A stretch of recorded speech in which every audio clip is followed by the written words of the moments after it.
and equality, for example, of all races.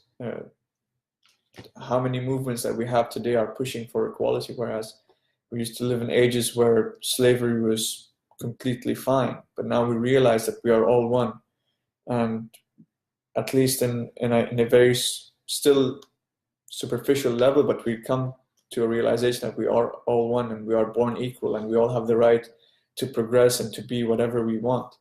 So all these things are great, but then there's more. But this more is the limit that we are allowed to stop at. Certain people in the world don't want us to go above this limit, because this limit means that we become fully realized, efficient, and optimal functioning human beings, that we don't even need rules anymore. We don't even need society anymore. We don't even need things like politics and economics and banks and all these things they do have wonderful purposes today. They serve a lot of good, but at the same time, they serve a lot of wrongdoing and evil in the world. So if we come together as a society and we realize that we can live without a construct, we can live without a system, because if we have enough self-discipline to raise our consciousness into an unconditional state of love and being, in which we totally know and understand that even on a deeper metaphysical level that we are one, and you and I, this difference is only a construct of my mind, of my ego, trying to identify and realize or understand the world. So if I look at my body, for example, my body is one whole unit. I can say these are my palms, this is my chest, this is my face, but in the end, it's all one unit. Yeah, it's my human body. And it's the same with life. We can say that there are people, there are animals, there are plants, there's earth, there's planets, there are stars and suns. But essentially, it's all one. It's one consciousness. It's one energy, which is within all these physical and material reflections or objects.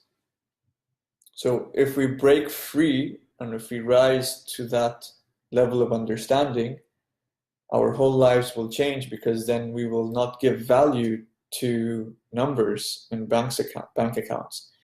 We will give value to Mother Nature. We will give value to the oceans, to the plants, to the trees, to the animals, to the role that they play to ensure that we are here today and we are living and we are happy, or can be happy and content.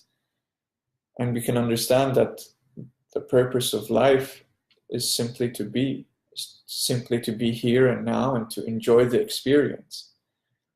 There is no obligation to be anything or to be anyone or to do anything or to be a professional, or these are all extra. These are beautiful things that we can do if we want to in our spare time. Anyone can be an architect and a designer and a builder and an engineer or a lawyer, but we don't have to do it for money. It's not the main goal. We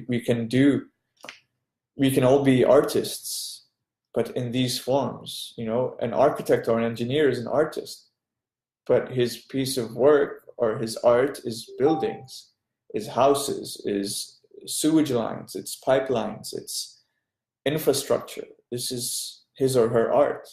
Lawyers are also artists.